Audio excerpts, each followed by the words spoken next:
হাদিকে যে মারার পেছনে শুধুমাত্র হাদিকে মারা নয়, আরো ভয়ঙ্কর পরিকল্পনার কথা অনুমান করছি আমরা।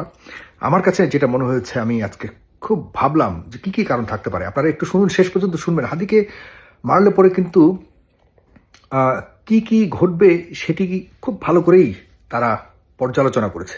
তারা টার্গেট করেছে যে কাকে মারলে বিষয়টি খুব আলোচিত হবে, কিন্তু তাদের দলীয় অথবা রাজনৈতিকভাবে তাদের উপর কোনো আঁচড় আসবে না। দেখেন, চিন্তা করে একটু ভাবুন। আমি তো কথাগুলি বলি, অনেক কথা বলি, আপনারা তো দলীয় দৃষ্টিভঙ্গি থেকে দেখেন, যে কারণে মাথার মানে কানের একদিক দিয়ে যায়, আরেক দিক দিয়ে বের করে ফেলেন। কিন্তু কথাগুলি খুব গুরুত্ব সহকারে শুনুন। হাদি কোনো দলের প্রতিনিধিত্ব করে না, কিন্তু হাদি বেশ পরিচিত একজন মানুষ। হাদি বিভিন্ন কারণে একটু বিতর্কিত রয়েছে, যে কারণে হাদিকে টার্গেট করা হয়েছে, যে হাদিকে মারা হবে, ভীতি সঞ্চার করবে চতুর্দিকে। কিন্তু দলীয়ভাবে কোনো বড় দল ওই তাদের সাথে যে একটা সামনে নির্বাচন ঘিরে সম্পর্ক তৈরি হবার যে একটা অবস্থা তৈরি হচ্ছে, সম্ভাবনা তৈরি হচ্ছে, সেই সম্ভাবনার মধ্যে কোনো ধরনের যাতে আঁচ না পড়ে, এরকমভাবে একজনকে এবং পরিবেশ পরিস্থিতির অনুযায়ী টাইম টেবিল সবকিছু মিলিয়ে দেখুন, নির্বাচনকে কেন্দ্র করেই এই বড় ধরনের পরিকল্পনার একটি অংশবিশেষ স্থাপন করা হয়েছে বা বাস্তবায়ন করা হয়েছে। চতুর্দিকে একটা ভীতি সঞ্চারিত হয়েছে। এই ভীতি কি নিয়ে, আরো গভীর বিষয় রয়েছে এখানে। জনাব তারেক রহমানকে নিয়ে গত কয়েক সপ্তাহ যাবৎ আপনারা জানেন, জনাব খালেদা জিয়া কি বিদেশে যাবে, তার সন্তানের কাছে যাবে কি যাবে না, এ নিয়ে বহু বিতর্ক তর্ক এবং গবেষণা চলেছে। খালেদা জিয়া রয়ে গেলেন, তার ট্রিটমেন্ট এখানে হচ্ছে, শেষ পর্যন্ত নেওয়া হলো না। তারেক রহমান আসবে, তিনি আসতে পারবেন কি না, তিনি তার একক নিয়ন্ত্রণে নেই, তার আশাটা একদম সঠিক বলেছেন তারেক রহমান। কেন বলেছেন আমি আপনাদেরকে বলি। দেখুন, তারেক রহমান আসলে যে তার জীবন আসলেই নিরাপত্তাহীনতার মধ্যে রয়েছে, এবং এর মধ্যে ডিপ স্টেটও থাকতে পারে, আমি অবাক হব না।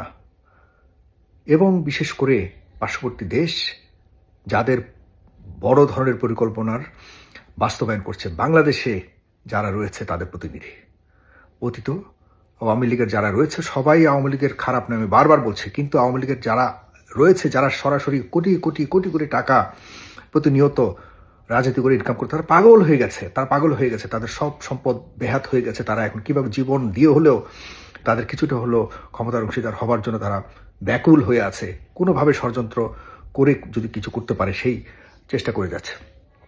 তো ভীতি সঞ্চার হয়েছে, হাদিকে মেরে বা তাকে রক্তাক্ত করে, সে প্রায় মৃত্যুর কাছাকাছি, ফিরে আসবে কিনা জানি না, মেরেই ফেলেছে ধরি, আল্লাহ যদি নিয়ে আসেন তাহলে তো সে ভিন্ন কথা। ভীতির সঞ্চার হয়েছে প্রত্যেকটা দলে দলে।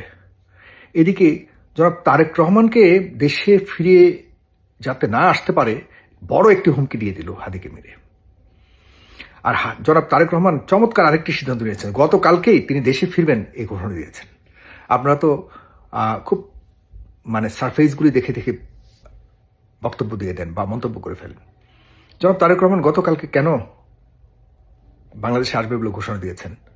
যেই জনাব তারেক রহমান প্রথমে তিনি লাইভে এসে হাদিকে মারার ব্যাপারে তিনি সুস্পষ্টভাবে নিন্দা জানিয়েছেন, এবং তিনি বলেছেন যে যারা হত্যাকাণ্ডের সাথে জড়িত বা হামলার সাথে জড়িত তাদেরকে অবশ্যই গ্রেপ্তার করতে হবে। তিনি যথেষ্ট বেদনাদায়ক স্ট্যাটাস দিয়েছেন, কথা বলেছেন।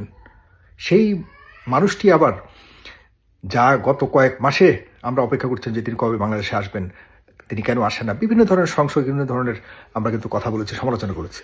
সেই মানুষটি কিন্তু দেখুন চ্যালেঞ্জ কাকে দিয়েছে। চ্যালেঞ্জ কিন্তু আপনি মনে করবেন না বাংলাদেশকে দিয়েছে, তিনি চ্যালেঞ্জ সেখানে দিয়েছে যারা বাংলাদেশকে নিয়ে ষড়যন্ত্র করছে। ইয়েস, জনাব Tarek Rahman really he has done a very great job.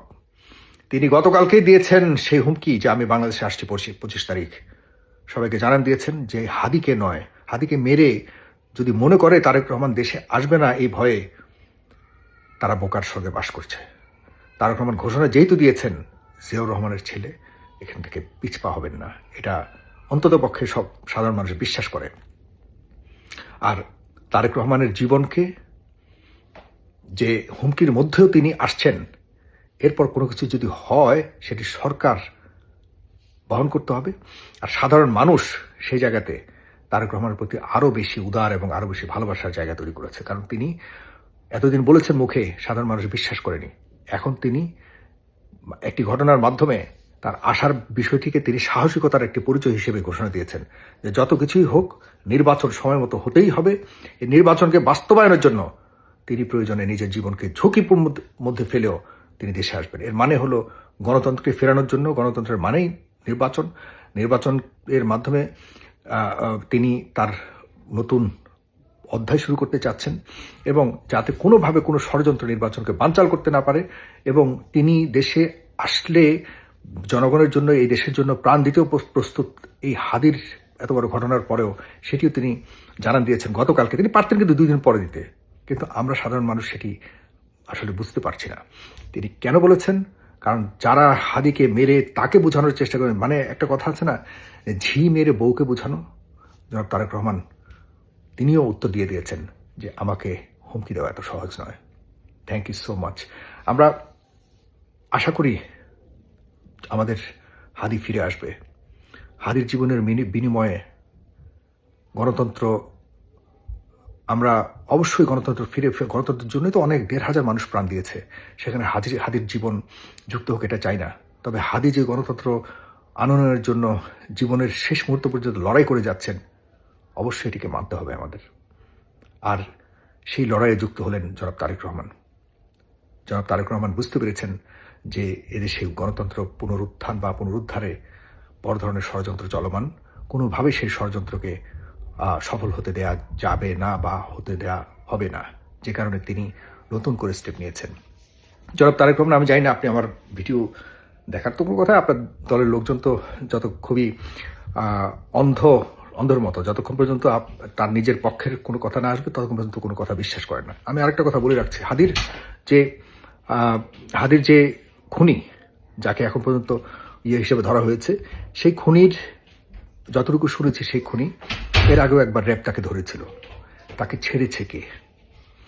আপনার দলের সমর্থিত যেসব আইনজীবীরা রয়েছেন তাদের মধ্যে সবাই নয়, অনেকে রয়েছে যারা টাকার কাছে বিক্রি হয়ে যাচ্ছে। আপনি দেখুন, বিভিন্ন জেলার পিপি, ইনক্লুডিং কুমিল্লা জেলার পিপি, আমাদের কাছে বহু খবর আছে, যত অপরাধীদেরকে ধরা হয়েছে সবাইকে ছাড় দিয়ে দেওয়া হয়েছে। সবার নামে বিভিন্ন জেলার যে স্পিরা রয়েছে, পুলিশের যারা দায়িত্বে রয়েছে, তারা সবাই সামান্য, মানে ভয়ঙ্কর অপরাধীকে ধরে সামান্য ধারা দিয়ে টাকার বিনিময়ে এরপর কোর্টে পাঠায়, কোর্ট থেকে সহজে জামিন দিয়ে দেয়। কোর্টের বিচারক তো কিছু করার নেই। আপনি যখন ধারা থাকবে চুরির ধারা, সেখানে তো আপনি ডাকাতির ধারা, খুনের ধারা দিতে পারেন না। আর খুনের অপরাধের বিচার যেভাবে হয়, চুরির বিচার তো এভাবে করতে পারেন না একজন বিচারকের তো সেই সীমিত লিমিটেশন আছে। বিচারক বাধ্য হয়ে দেখা যাচ্ছে তাকে জামিন দিতে হচ্ছে। এই যে উকিল আর পুলিশদের কারসাজিতে সকল অপরাধী, আওয়ামী লীগ বলতে তো অপরাধী নয়, আওয়ামী লীগের মধ্যে যারা 24-এর মধ্যে অপরাধ করেছে তাদেরকে দেখা যাচ্ছে ধরে সাধারণ মানুষ ধরে বা সাধারণ পুলিশরা ধরে বিভিন্ন খবরের মাধ্যমে তাদেরকে পুলিশে ধরিয়ে দেওয়া হচ্ছে। এরপর সামান্য হালকা একটা ধারা দিয়ে জেলে পাঠিয়ে সেই জেলখানা থেকে বের করার জন্য যে ভূমিকা রেখেছে, হাজার হাজার কোটি কোটি টাকা ইনকাম করেছে আপনার দলের এবং জামাত ইসলামের কিছু আইনজীবীরা। এই আইনজীবীরা কি চায়? এই আইনজীবীরা, এই যে ছেলেটা এখন হাদিকে মারলো, তার তো প্রিভিয়াস একটা স্টোরি রয়েছে, সে তো জেলে ছিল, তাকে কি বের করেছে? এবং একটা কথা মনে রাখবেন, বর্তমানে এই আইনজীবীর নামে যারা আপনার দলের বিভিন্ন প্রভাবশালী আইনজীবীরা, যত বড় প্রভাবশালী তত বেশি টাকা নেয়।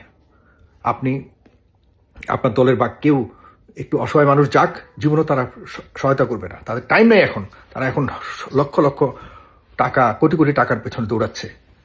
তাহলে কি লাভ হলো? আপনি আপনার শত্রুদেরকে তারাই জিয়ে রাখছে। আপনাকে যারা মারতে চাচ্ছে তারা দেখা যাচ্ছে যে নিজেদেরকে আবারও সংগঠিত করবার জন্য যে যারা সুযোগ দিচ্ছে, তারা এই আইনজীবী অপরাধী, যারা সব আইনজীবী নয়, যেসব আইনজীবীর গায়ে লাগবে তারাই হলো বড় অপরাধী। আমার এই কথার পর যেসব আইনজীবীদের মনে হবে যে আমি তাদেরকে খাটো করেছে বা তারাই হলো অপরাধী,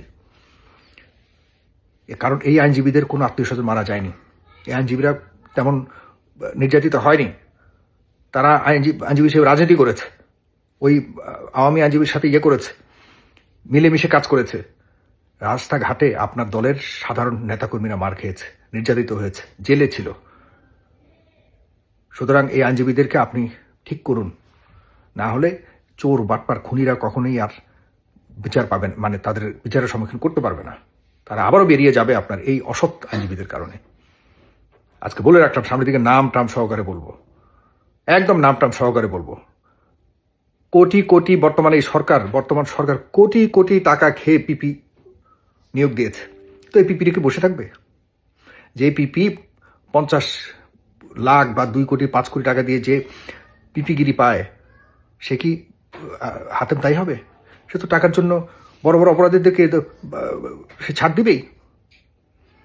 এই সরকারের যারা পিপি নিয়োগকারী ছিল, আসিফ নজরুল থেকে শুরু করে যারা পিপি নিয়োগ দিয়েছে, এরা তো আমরা জানি কত কোটি কোটি টাকার বিনিময়ে পিপি নিয়োগ দিয়েছে। এরা অপরাধীদেরকে ছেড়ে দিচ্ছে, আর সেই অপরাধীরা বেরিয়ে যে এই ধরনের ঘটনা ঘটিয়ে আপনার জীবনকে হুমকির মুখে ফেলছে, এই হলো উদাহরণ। সামনে আরো বড় ধরনের ঘটনার অপেক্ষা করুন। Please be careful. জনাব তারেক রহমান, আপনার জীবনের জন্য আপনি শক্ত সিদ্ধান্ত নিতে হবে। আপনাকে অবশ্যই আসতে হবে। আপনাকে সাধারণ মানুষ আপনাকে নিরাপত্তা দিবে, এবং নির্বাচন সময় মতো হতেই হবে। এই সরকারের হাতে থাকা মানে হলো অনিরাপদ দেশ। তবে আপনি কতটুকু পারবেন সে নিয়ে প্রশ্ন তো রয়েই গেছে, কারণ আপনার দলেই রয়েছে সব অ্যানালগ পাবলিক যারা ডিজিটাল এই দুনিয়াকে সামলাবার জন্য প্রস্তুতি নিচ্ছে। কতটুকু পারবে এ নিয়ে বড় প্রশ্ন, এবং সামনে এইসব নিয়ে কথা বলবো।